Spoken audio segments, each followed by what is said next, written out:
Please don't let it be the sister. Please don't let it be the sister. Please, for the love of God, don't let me read all of this for it to end up being the sister who wins at the end. Ayo, guys. I totally forgot about this show when it first aired back in spring. I don't know what happened. I kept up until the 11th episode, and to my surprise, there was 2 continuous cours. It's honestly nothing amazing to be reporting on. Please, CUCKOO fans, do not attack me just yet. But I know there's gotta be a lot more degenerates out there like me watching, reading, and keeping up with this series because honestly, I got addicted. And I'm honestly in the mood to talk about how ridiculous this story is. I mean, aren't all harems? In case you don't already know, A Couple of Cuckoos is about a pair of babies being swapped at birth, and when the parents find out the truth, they do the most sensible thing. For some reason, they have the idea that maybe the kid they raise might just up and run and go back with their original parents. So they think, hey, let's get these kids hitched up and keep everyone in the family because why not, right? But the main character, Umino Nagi, is against this setup, and not because he doesn't want to marry Amino Erika, because, you know, she's a cute Instagram model, and she's,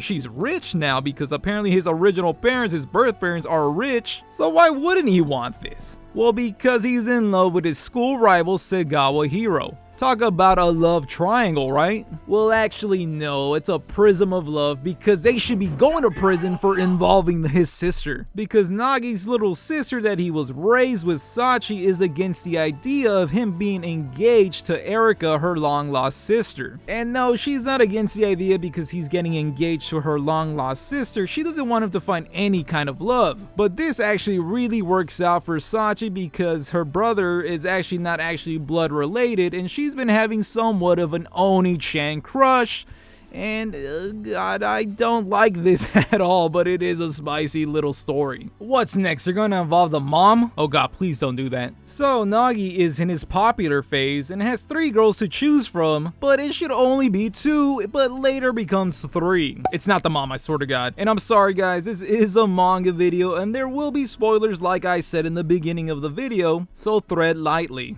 But yes, technically it's 4 because eventually it is revealed that Nagi had a childhood crush that he confessed to already, and she makes it back into the story ready to respond to his confession. And now it's a pentagon of love, and dear lord, they just hit the towers. Oh God, is that in poor taste? I'm really sorry, but I think I'll leave it in. But why did this show reel me in? While the plot isn't the most original, I mean Nezuko had a similar setup, but this just made it more outlandish by the fact that they're swapped at birth. And I can also respect how Nagi is so set in his way that he's in love with Segawa that made me heavily invested in this race, because to me that is the real battle here. It is Erika versus Segawa Hiro.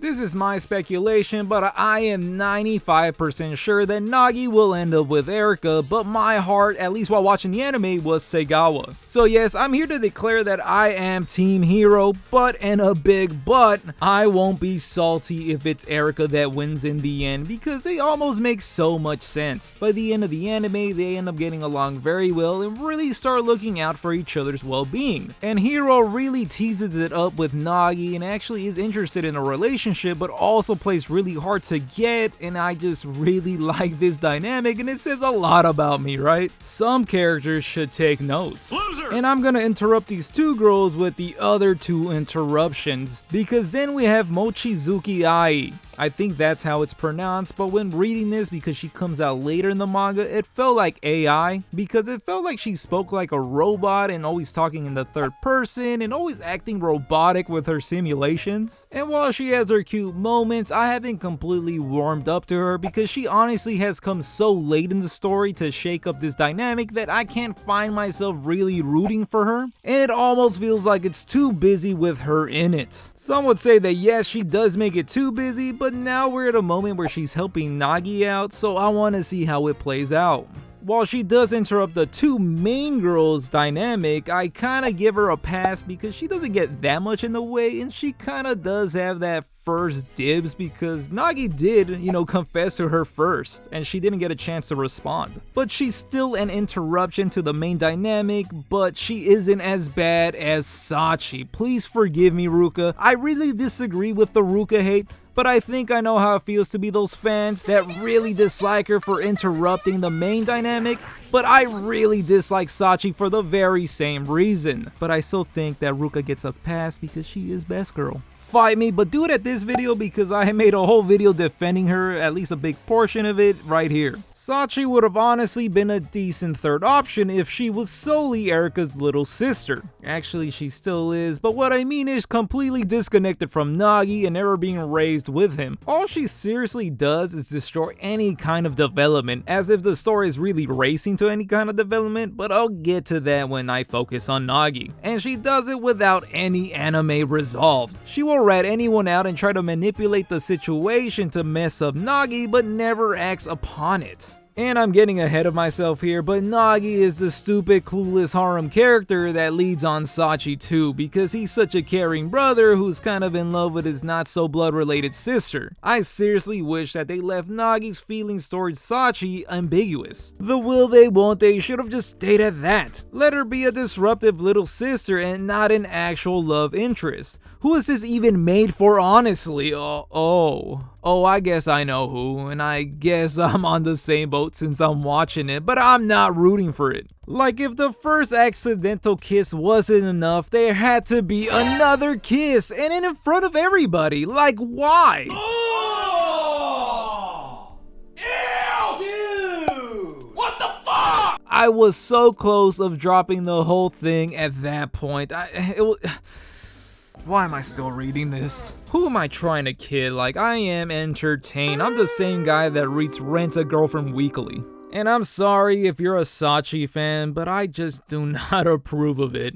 And Nagi, you idiot, why are you playing with the idea of dating your sister? He is a generic nerd going through his popular phase, of course, and you're getting your obvious anime staples with that. But for the most part, he does stay true to his resolve of dating Hiro, because in the manga he does eventually get there. Yes, anime onlys, if you didn't want to get spoiled, you shouldn't have kept watching, but thanks, and don't forget to hit the like button and subscribe so I can get engaged to a rich girl too. But yes, Nagi and Segawa Hiro do end up dating. He holds up his end of the bargain and stays #1 in his classroom, and yet the story hasn't concluded. And why is that, you ask? Sadly, Segawa won't be the champion here because Nagi still has feelings for another, and no, not her, it better not be her. And I will sadly write while watching the anime. And like I said, I'm not salty, I am at peace with this because Erika and Nagi make a lot of sense and make even more sense the more you read into the manga. And for that, Nagi is actually such a cruel character for how he plays around with the feelings of these girls. Man, what a lady killer from the most unexpected nerd. But there are also still mysteries to be solved because unexpectedly revealed in the second core is that Nagi, and to that same extent Erika, have an older brother. And it's also revealed that that is the person who Erika has been trying to reach out with her Instagram fame. And for a majority of the story, he is absent and led to believe that potentially is a made-up brother and potentially set up that Nagi could have been involved in Erika's childhood somehow, but no, he actually ends up being real, and oh my god, he's hot. And unfortunately for that, Erika has also developed the classic Oni-chan crush. Oh my god, why? Why do you have to do this? This is kind of like Sachi but with extra steps somehow. I don't know if that makes sense. Well, that just sounds like slavery with extra steps. But seriously, I was low-key like kind of rooting for them too, but now it just feels kind of weird if Erika and Nagi do end up together because this kind of just works out for Erika, who had those weird feelings for her brother, but now she can live through those fantasies with Nagi, who isn't her brother and didn't grow up with him, so it doesn't make it that wrong. But it kind of feels wrong, but I kind of can't get past this because hey, they aren't siblings at all. But please just stop with all the incest relationship. Who's writing this, Dan Harmon? But I am not going to lie, the brother aspect has gotten interesting. Why is the dad not interested in talking about him and also just disowned him? And what's up with this ominous threat of taking down the Aminos? It leads me to believe that he intends to take over the family business, or at least take it down and create his own empire. But the means of getting there is a mystery because what does Erika have to do with it? And to that extent, what does Nagi have to do with it as well? The older brother Sosuke is the firstborn and should be the successor of everything. I don't know how it works in Japan if like you can disown them and they don't get the inheritance, but he is interested in who Nagi marries, but does it really really matter who he marries, he is the legitimate birth child of the Amanos, so he kinda has some right to be a successor. And this all kinda makes sense, and I feel like it just won't matter at the end because this is such a ridiculous story, man. And yet again, Nagi is still involved in Erika's private affairs even though he has Segawa. But technically it is his family, so he should be concerned, but this is what makes Nagi such a cruel character. He wants to have his cake and eat it too. I've never understood that saying, like, wouldn't you want to eat the cake that you want? This man wants everything in the damn kitchen sink. That makes a lot more sense to me, but this is a stupid harem rom-com. I do dislike the clueless main character, but I do appreciate that he has taken command and started dating Segawa. I need more series with less clueless MCs. Let me know in the comments below what I can start watching and reading. But this story has gone on for a while, but it seems like we're at the end game now. The older brother is in play finally, Nagi is dating Segawa, and Eric's complicated past should be resolved soon and we should reach the ending. But I swear to God, if at the end of this, Nagi ends up with Sashi and Erika ends up with Sosuke, I am going to, oh my god, I'm just gonna delete this video and I'm never gonna admit to reading this, honestly. But I already have 144 chapters under my wing, so it's too late to pull out now. So if I have a kid, please do not get swapped out at birth. But let me know what y'all think. I hope this reaches the fanbase, and let me know who you guys are rooting for. Are there any AI fans out there who ship? Or is it just a heavy two-sided battle between Erika and Hiro, and Sachi fans? I'm not, you know. No, please don't. Just don't comment. No, I'm just kidding. Please comment for the engagement. And as always, please do hit the like button and subscribe so I can be in my popular phase 2, and I'll catch you guys on the next one. Thanks for watching. I appreciate ya. You know what? I might just be Team Erika now after catching up.